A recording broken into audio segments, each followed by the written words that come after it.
तुम सुन रही हो ना मेरी बात? तुम माँ बनने वाली हो अनिका। डॉक्टर की ये शब्द सुनते ही 18 साल की अनिका की कमजोर आंखें एकदम से चौड़ी हो गईं। वो समझ नहीं पा रही थी कि वो आखिर प्रेग्नेंट कैसे हो सकती है। अभी तो उसकी शादी को 24 घंटे भी पूरे नहीं हुए थे और ना तो किसी लड़के ने आज तक उसे छुआ था। ऐसे में अनिका प्रेग्नेंट कैसे हो सकती है?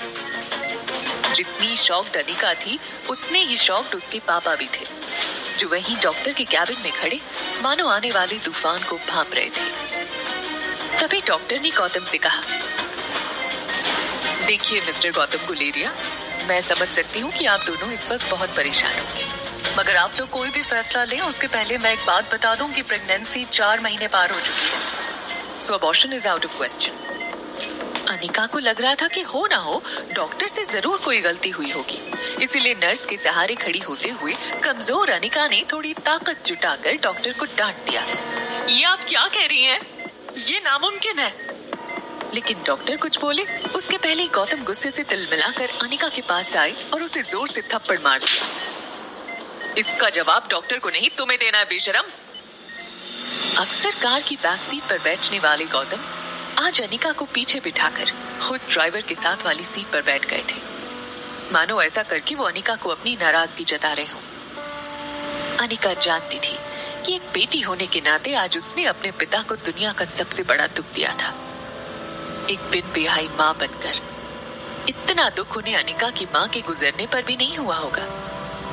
लेकिन ये सब जानते हुए भी अनिका फिलहाल कुछ भी करने के लिए फिजिकली या मेंटली सक्षम नहीं थी। उसका शरीर कार की बैक सीट पर कमजोरी के साथ साथ शर्म से मानो जम गया था। मनाली भारत का बेहद खूबसूरत शहर है। यहाँ देश विदेश से आए टूरिस्ट्स के कारण शहर में रौनक लगी रहती है, मगर अनिका को ऐसा लग रहा था मानो आज मनाली का हर इंसान उसे सवालिया नजरों से बस एक ही सवाल पूछ रहा हो कि कौन है इस बच्चे का बाप। लेकिन इसका जवाब तो अनिका के पास भी नहीं था। वो बस नाम आंखों से एक ही बात सोचे जा रही थी कि जब आज तक उसे कभी किसी लड़के ने छुआ तक नहीं तो वो प्रेग्नेंट कैसे हो सकती थी। अनिका इसी उधेड़-बुन में थी। तभी उसकी कार उसके घर के बहुत ही बड़े लेकिन पुराने और जंग लगे गेट पे एंटर होती है। गुलेरिया हाउस ब्रिटिश के जमाने का मकान था। कहा जाता था यहाँ इंग्लैंड के अधिकारी वेकेशन मनाने आते थे। पुराने मगर शानदार एंटीक्स, बड़ा गार्डन और बीच में फवारा, लेकिन अच्छे से मेंटेन ना करने की वजह से पिछले कुछ सालों से थोड़ा बंजर सा लगने लगा था। गौतम ने घर में एंटर होते ही अनिका की रिपोर्ट्स को गुस्से से सोफे पर फेंका और अपने सर पे हाथ रखकर एक घुर्राते हुए शेर की तरह हॉल में इधर से उधर टहलने लगे। अनिका कमजोर शरीर और भारी कदमों से गौतम के पीछे पीछे घर में दाखिल हुई। आज अनिका को उसका शरीर रोज के मुकाबले कुछ ज्यादा ही भारी लग रहा था। वैसे अनिका का वजन उसकी उम्र की लड़कियों से कम 3 गुना ज्यादा था। गोल मटोल सा चेहरा, मोटा पेट और ठुड्डी इतनी वजनदार कि अनिका की पूरी गर्दन छिप जाती। 120 किलो की अनिका की तुलना अक्सर लोग अनाज की भरी हुई बोरी से करते, लेकिन अनिका का शरीर जितना मोटा था उसकी शक्ल उतनी ही मासूम और क्यूट थी। चेहरे के दोनों तरफ एक एक रसगुल्ला लगाया हो वैसे नरम मुलायम सफेद गाल। ठंड की वजह से हमेशा लाल रहती उसकी नाक और पूरे जहां की मासूमियत को समेट कर बनाई गई हो वैसे उसकी 2 आंखें। लेकिन आज तक किसी को उसका मासूम चेहरा नहीं दिखा था तो बस उसका शरीर बेडोल और निराकार। बिन माँ की बच्ची अनिका को आज सबसे ज्यादा जरूरत थी तो उसके पापा के इमोशनल सपोर्ट की। इसलिए अनिका नम आंखों से गौतम की तरफ बढ़ी ही थी कि तभी गौतम भारी पहाड़ी आवाज में उस पर गरज पड़े। मुश्किल से एक मौका मिला था हमें हमारी जिंदगी को थोड़ा बेहतर बनाने का। नसीब वाली थी तुम जो डोगरा खानदान के इकलौते वारिस कुणाल डोगरा से तुम्हारी शादी हुई थी। डू यू नो कितने पावरफुल हैं वो लोग? मनाली का सबसे पावरफुल खानदान डोगराज। हमारे सारे कर्ज, पेंडिंग कोर्ट केस, हमारी हर तकलीफ से हमें बाहर निकाला था उन लोगों ने। लेकिन शादी के 24 घंटे में ही तुमने हमारी जिंदगी वापस जहन्नुम बना दी। उनको तुम्हारे इस कारनामे के बारे में पता चलेगा तो पता नहीं क्या होगा। और तुम्हारी छोटी बहन कामिनी, उसके साथ कौन शादी करेगा? भले ही वो तुम्हारी सौतेली बहन हो, लेकिन तुम्हारे इस कारनामे की वजह से उसकी भी तो बदनामी होगी। नहीं नहीं, जब तक ये मामला खत्म नहीं हो जाता तब तक मैं तुम्हारी छोटी बहन कामिनी को और तुम्हारी नई माँ मनीषा को उसके भाई के घर भेज दूंगा। लेकिन आज नहीं तो कल सबको पता चल ही जाएगा। ये बोलते हुए गौतम अपना सर पकड़कर सोफे पर बैठ गए थे। अब उनकी आवाज में गुस्सा कम और डर ज्यादा सुनाई दे रहा था, लेकिन गौतम के आंसू मानो करारे शब्द में बदलकर उसके मुंह से निकल रहे थे। तेरा पति कुणाल तो शादी करते ही 1 घंटे के अंदर ही शहर चला गया था। अब इस प्रेगनेंसी के बारे में जब तेरे ससुराल वालों को पता चलेगा तो भगवान जाने वो लोग क्या करेंगे। समाज में इज्जत तो उछलेगी, मगर हम फिर से उसी दलदल में फंस जाएंगे जहां से निकाल कर लाए थे वो लोग हमें। काश तुम भी अपनी माँ के साथ ही। अनिका वो सुन चुकी थी जो गौतम कहते कहते रुक गया था। अनिका को कड़वे शब्द सुनने की आदत तो थी ही, मगर आज सवाल उठा था उसके चरित्र पर, उसकी पवित्रता पर। अनिका इस चक्रव्यूह से जल्द बाहर निकलना चाहती थी, मगर उसे कुछ समझ नहीं आ रहा था कि वो क्या करे। वो सोच रही थी कि जो कुछ भी हो रहा है, अगर वो झूठ था तो फिर उसके पेट में सांस लेने को उत्सुक ये सच क्या था।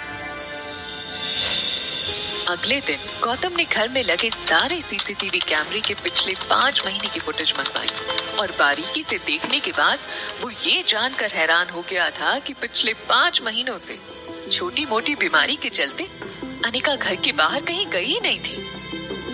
ये देखकर गौतम का गुस्सा अब आश्चर्य में बदल गया था। उसको इतना तो समझ में आ गया था कि कहीं कुछ तो गड़बड़ थी, लेकिन उससे कहीं ज्यादा उसे ये चिंता थी कि अब डोगरा खानदान क्या करेगा। जल्दी अनिका की देखभाल के लिए एक नर्स रखी गई। लगातार देखभाल और दवाइयों से अनिका की तबीयत में सुधार आ रहा था, लेकिन साथ ही उसे ये बात रोमांचित कर रही थी कि उसके अंदर एक नन्हा सजीव सांस ले रहा था। अनिका की उम्र भले ही कच्ची हो, मगर उसके अंदर की एक माँ जल्द ही जन्म लेने को उत्सुक थी। उसकी जिंदगी में आखिरकार वो आने वाला था जो सिर्फ और सिर्फ उसका होगा। और 4 महीने बीत चुके थे। अनिका अपनी प्रेगनेंसी में लगभग सब कुछ भूल चुकी थी। ना वो किसी से मिलती, ना कोई उससे मिलता। सिर्फ वो अपने अंदर पनप रही उस नन्ही सी जान से बात करती रहती। ऐसे में एक दिन अनिका पाइप से अपने घर के बाहर के गार्डन में पानी छिड़क रही थी। तभी अचानक उसने अपने पैरों के नीचे कुछ हलचल महसूस की। वो कुछ समझ पाती उसके पहले उसके घर के मेन गेट से एक स्पोर्ट्स बाइक अंदर आई। मशीन गन से जैसे गोलियां निकलती हैं, वैसे बाइक की आवाज सुनकर ऐसा लगा मानो बॉर्डर पर जंग शुरू हो गई हो। बाइक की आवाज सुनकर अनिका ने पानी का पाइप छोड़ दोनों हाथों से अपना पेट पकड़ लिया, जैसे अपने डरे हुए बच्चे को आंचल में छुपा रही हो। बाइक आकर बंगले की सीढ़ियों के पास रुकी। Leather shoes, tight jeans, dark blue T shirt और चेहरे पर लगे पीले चश्मे के आर पार लड़के की गहरी लाल आंखें साफ दिखाई दे रही थी। अनिका ने जैसे इस लड़के को देखा, उसकी धड़कन मानो डर और टेंशन से तेज हो गई। ये लड़का और कोई नहीं बल्कि अनिका का पति कुणाल डोगरा था। 21 साल का कुणाल अपनी नजर अनिका पर गड़ाए हुए बड़े ही स्टाइल के साथ बाइक से उतरा और अनिका की तरफ धीरे धीरे आगे बढ़ने लगा। अनिका और कुणाल दोनों एक दूसरे को देखे जा रहे थे। कुणाल की शादी अनिका से भले ही उसकी मर्जी के खिलाफ करवाई गई थी, लेकिन अपनी बीवी की कोख में किसी और का बच्चा देखना कोई भी मर्द शायद बर्दाश्त न कर पाए। कुणाल शादी के बाद मंडप से सीधा दिल्ली अपनी कॉलेज की पढ़ाई पूरी करने चला गया था और वहीं पहुंचकर शादी के दूसरे दिन उसे अनिका की प्रेगनेंसी की खबर मिली थी। अनिका उस दिन से लगभग रोज सोचती कि जिस दिन उसका सामना कुणाल से होगा, उस दिन पता नहीं वो कैसे रिएक्ट करेगा। आज जब कुणाल उसके सामने आ रहा था, तब पता नहीं क्यों निर्दोष होने के बावजूद डर और शर्म के मारे अनिका को एक अजीब सी बेचैनी महसूस होने लगी थी। अनिका तुरंत अपने पापा को फोन लगाती है, लेकिन उनका फोन नहीं लग रहा था। कुणाल को अपनी ओर बढ़ता देख अनिका की घबराहट इतनी बढ़ गई थी कि वो डर के मारे बड़बड़ाने लगी। वो पापा तो नहीं है घर पे। ऐसे में कुणाल अनिका के सामने आकर एरोगेंस से खड़ा था। वो अनिका को ऊपर से नीचे तक देख रहा था। सूजा हुआ चेहरा, 8 महीने की प्रेगनेंसी वाला मोटा पेट, गद्दी जैसे मोटे हाथ और पांव। प्रेगनेंसी की वजह से अनिका पहले से भी ज्यादा मोटी नजर आ रही थी। अनिका को देखकर कुणाल ने अपने होठों को दबाया और एक गहरी सांस लेकर जोर से जमीन पर थूक दिया। ये देखते ही अनिका की कमजोरी मानो अचानक से वापस आ गई हो। वो ठीक से अपने पैरों पर खड़ी नहीं हो पा रही थी, मानो जैसे उसे खुद का बोझ लग रहा हो। कुणाल गुस्से में घूरते हुए जैसे जैसे आगे बढ़ रहा था, वैसे वैसे अनिका एक डरे सहमे मेमने की तरह घबरा कर पीछे होती जा रही थी। ऐसा लग रहा था मानो कुणाल के नोकीले लेदर शूज किसी भी वक्त अनिका के नंगे मुलायम पांव को कुचल देंगे। तभी मेन गेट से गौतम की कार अंदर आकर रुकी। गौतम कार से उतरकर तेज कदमों से कुणाल के पास आया, जैसे कोई सेक्रेटरी अपनी बॉस के पीछे भाग रहा हो। अनिका ने अपने पापा को ऐसा पहले कभी नहीं देखा था। गौतम कुणाल के पास आकर उसको कहता है, अरे कुणाल बेटा, आज अचानक से तुमने फोन किया कि तुम आ रहे हो। तुम्हारी कॉलेज में छुट्टियां शुरू हो गई क्या? कुणाल ने गुर्रा कर कहा, पूरे 4 महीने बाद आया हूं। ऐसा बोलकर अपने दामाद को वेलकम करोगे आप? वैसे काफी कुछ बदल गया है यहाँ पे। कुणाल ने अनिका के पेट की तरफ देखकर अपनी जेब से रम की बोतल निकाली और मुंह से लगा ली। वो आया तब से उसकी नजर अनिका के पेट पर ही जमी हुई थी। माहौल को थोड़ा ठीक करने के लिए गौतम ने कुणाल से कहा, आओ कुणाल बेटा, अंदर चलकर बात करते हैं। लेकिन गौतम की बात को अनसुना करते हुए और रम की घूंट लेते हुए कुणाल अनिका के पेट को घूरता रहा। गौतम को भी थोड़ा अजीब तो लग रहा था, लेकिन कहीं ना कहीं वो कुणाल के मन की बात को भांप रहा था। इसीलिए बड़ी ही सहजता से गौतम ने कुणाल से कहा, देखो कुणाल, अगर तुम ये शादी तोड़ना चाहते हो तो मैं समझ सकता हूं। ये सुनते ही कुणाल चिल्ला उठा, जो बात तुम समझ सकते हो वो बात मेरे बुढ़े दादाजी नहीं समझ सकते थे। जबरदस्ती इस मोटी के साथ मेरी शादी करवा दी और अब दादाजी चाहते हैं कि इसके नाजायज बच्चे को भी मैं अपना नाम दूं। एक तो इस मोटी को मेरे गले बांधकर पता नहीं किस बात का बदला ले रहे हैं मुझसे। और फिर अनिका की ओर देखते हुए कुणाल ने कहा, एक तो इसे देखता हूं तो ऐसा लगता है जैसे मुझे किसी ऐसे गुनाह की सजा दी जा रही है जो मैंने किया ही ना हो। शादी के मंडप से तुरंत इसीलिए भाग गया था मैं, ताकि मुझे इसके साथ एक पल भी ना रहना पड़े। बोलते बोलते कुणाल की सांसें फूलने लगी थी, जैसे कि वो महीनों से अपने अंदर भरी हुई भड़ास निकाल रहा हो। अनिका और गौतम दोनों ही कुणाल की बात सुनकर ऐसा महसूस कर रहे थे जैसे अभी के अभी ये धरती फट जाए और दोनों बाप बेटी उसके अंदर समा जाए। कुणाल का आक्रोश अपनी चरम सीमा पर था। अब भी कोई कसर बाकी रह गई है वैसे? उसने अनिका की तरफ इशारा करते हुए आगे कहा, देखो इस बेशरम लड़की को, शादी के फेरे लेते वक्त पेट में किसी और का बच्चा लिए घूम रही थी और इतना होने के बाद भी आज मेरे सामने ऐसे बेशर्मों की तरह खड़ी है। क्या लगा तुझे कि मैं तेरे इस बच्चे को मेरा नाम दे दूंगा? कुणाल डोगरा का नाम? पता नहीं किस कटर का कीड़ा है। ये बोलते हुए वो गुस्से में अनिका की तरफ आगे बढ़ता है, मानो जैसे वो गुस्से में पता नहीं अनिका को क्या कर देगा।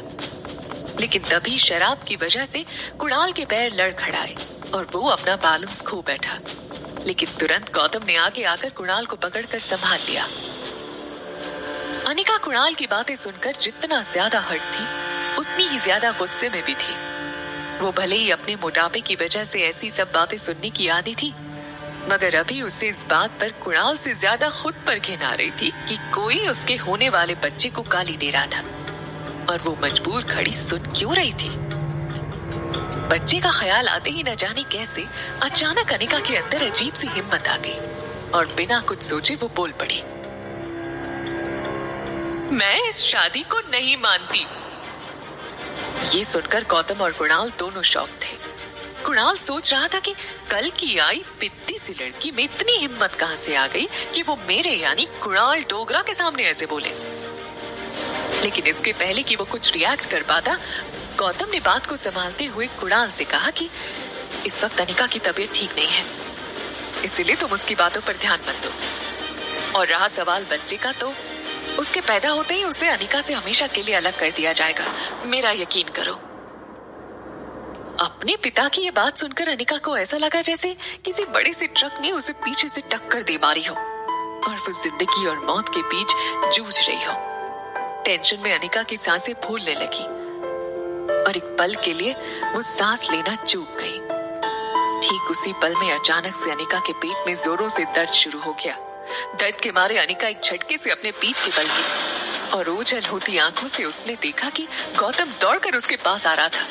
गौतम ने हड़बड़ी में फोन करके एम्बुलेंस को बुला लिया था, लेकिन ये सब देखने के बावजूद कुणाल वहीं खड़ा बेशर्म और बेरहम बनकर रम के खूंट मार रहा था, मानो उसे किसी भी चीज से कोई फर्क नहीं पड़ रहा हो। शाम की मध्यम रोशनी अनिका के सामने धुंधली हो रही थी। उसे बस एक छोटी बच्ची की आवाज सुनाई दे रही थी, मम्मी मम्मी उठो मम्मी। देखते ही देखते आज 6 साल बीत चुके थे, लेकिन आज भी वही आवाज अनिका के कानों में गूंज रही थी, मम्मी मम्मी उठो मम्मी, प्लेन लैंड होने वाला है। फ्लाइट के बिजनेस क्लास की आरामदायक सीट पे सोई अनिका की आंखें झटके से खुली और सामने थी उसकी 6 साल की बेटी रिया। रिया का मासूम चेहरा और उसकी खूबसूरत कत्थई आंखें देखकर अनिका की जान में जान आई। उसका गुजरा हुआ कल कोई बुरे सपने से कम नहीं था। आज अनिका अपनी बेटी रिया के साथ बेंगलुरु से मनाली 6 साल बाद लौट रही थी। रिया ने अपना गेमिंग टैबलेट माँ के पर्स में रखते हुए बड़े प्यार से अनिका से पूछा, मॉम क्या हम मेरे डैड को ढूंढने मनाली जा रहे हैं? लेकिन अनिका ने बड़े ही सरल तरीके से उसे समझाया, मैंने तुम्हें कितनी बार कहा है तुम्हारी कोई डैड नहीं है। इस पर रिया जवाब देते हुए कहती है, ओ कम ऑन मॉम, स्कूल में हमें टीचर कहती है कि हर बच्चे के माँ बाप होते हैं। अब मेरे गेमिंग वर्ल्ड के कैरेक्टर्स की तरह मैं किसी दूसरी दुनिया से तो आई नहीं हूँ ना, तो ऑब्वियसली मेरे पापा भी तो होंगे ही, या किसी जादूगर ने मुझे अपनी हैट में से बाहर निकाला है। आबरा कटाबरा, रिया बाहर आ जा। रिया की ये बात पर माँ बेटी दोनों ही जोर से हंस पड़ी। अपनी हंसी पे काबू पाते हुए रिया ने दूसरा सवाल पूछा, तो क्या हम यहाँ मेरे भाई को ढूंढने आए हैं? रिया का ये सवाल सुनकर अनिका एक गहरी सोच में डूब गई। उसे याद आ गया कि कैसे 6 साल पहले अस्पताल में उसने जुड़वा बच्चों को जन्म दिया था और अनिका के पापा की कदकाठी के एक आदमी ने उसके दोनों बच्चों को उससे छीनने की कोशिश की थी। कमजोर अनिका ने बड़ी हिम्मत से उस आदमी का सामना करके रिया को तो बचा लिया था, मगर अफसोस कि वो अपने बेटे को नहीं बचा पाई और वो आदमी उसके बेटे को लेकर भाग निकला था। इस हाथापाई में अनिका को चोट भी लगी थी। चोट इतनी गहरी थी कि उसका बचना लगभग नामुमकिन था और इसी वजह से अनिका की मौसी उसे अपने साथ बेंगलुरु ले आई थी, जहां अनिका का इलाज हुआ था। हालांकि इन 6 सालों में अनिका पूरी तरह से बदल चुकी थी। हार्मोनल इम्बैलेंस की वजह से बढ़ा हुआ उसका शरीर अब एकदम ही नॉर्मल हो चुका था। घने लंबे कमर तक के बाल, काली नोकीली आंखें, गोरे गोरे गाल with a perfect jaw line, गुलाब की पंखुड़ी जैसे नरम होंठ और सुराही लंबी गर्दन। शिफॉन की लाल साड़ी में अनिका की कमर ऐसी लग रही थी मानो कोई नदी समंदर से मिलने के लिए करवट ले रही हो। फ्लाइट अटेंडेंट हो या फ्लाइट के अन्य यात्री, सब लोग आते जाते अनिका पे एक नजर जरूर डालते। मासूमियत से सवाल कर रही रिया को ये नहीं पता था कि अनिका के मनाली लौटने का मुख्य कारण ये था कि पिछले 6 सालों में कुणाल के दादाजी किसी भी हालत में अनिका और कुणाल की शादी तोड़ने की मंजूरी नहीं दे रहे थे। लेकिन 6 साल बाद आखिरकार कुणाल की जिद के आगे उन्हें झुकना पड़ा और वो ये शादी तोड़ने के लिए राजी हो गए। मनाली वापस जाकर वो डिवोर्स पेपर्स पर साइन करने के साथ साथ अपने खोए हुए बेटे को भी ढूंढना चाहती थी। थोड़ी देर में फ्लाइट ने लैंड किया। मनाली की जमीन पर कदम रखते ही न जाने क्यों अनिका की बाईं आंख फड़कने लगी। उसे ऐसा लगा कि आगे जरूर कुछ बुरा होने वाला था।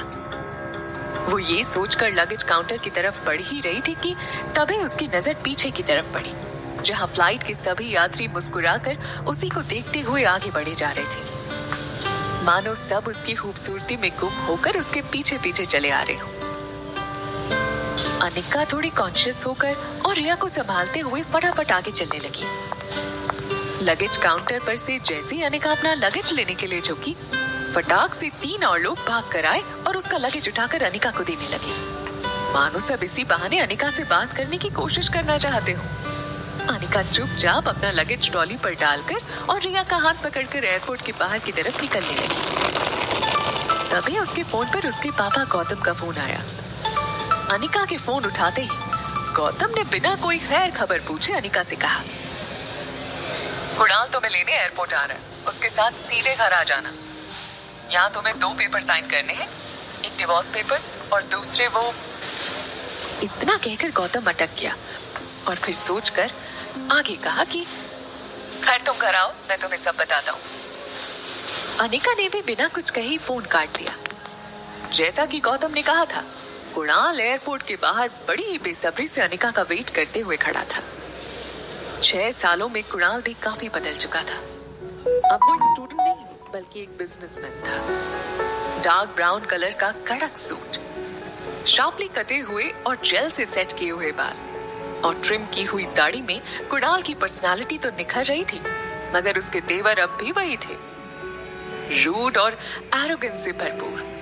वो तो कनिका का इंतजार भी सिर्फ इसलिए कर रहा था क्योंकि उसे जल्द से जल्द कनिका से मुक्ति चाहिए थी। कुणाल ने एक पैर जमीन पर तो दूसरा पैर रेलिंग पर टिकाया हुआ था, जिसे वो कॉन्स्टेंटली हिला रहा था।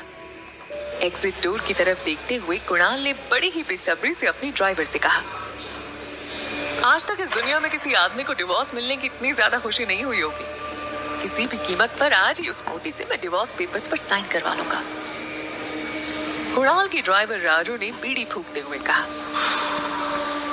आप फिक्र मत कीजिए, आज सुबह सुबह ही मैं माता के दर्शन करके निकला हूँ। मैंने भगवान से प्रार्थना की है कि आज आपकी 6 सालों पुरानी ये मनोकामना पूरी हो। आज आपके पेपर साइन हो ही जाएंगे।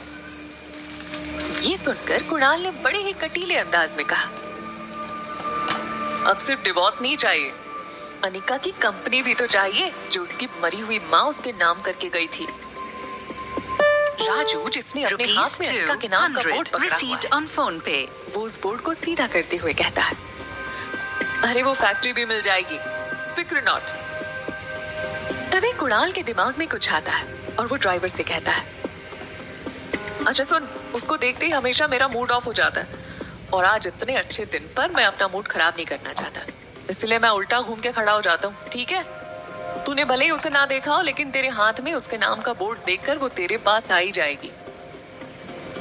कुणाल आलस लेते हुए उल्टा घूमने ही वाला होता है कि तभी अचानक उसकी नजर एयरपोर्ट के दरवाजे पर पड़ी और कुछ देखकर उसकी नजर और कमर वहीं अटक गई।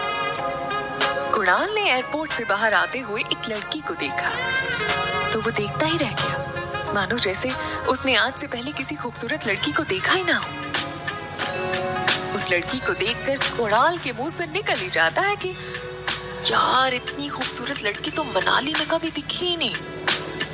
ड्राइवर राजू ने भी उसकी बात में हामी भरी। कुणाल बिना वक्त गवाए रेलिंग कूदकर उस लड़की की ओर दौड़ पड़ा और अचानक से वो उस लड़की के सामने आकर खड़ा हो गया और उसका रास्ता रोक लिया।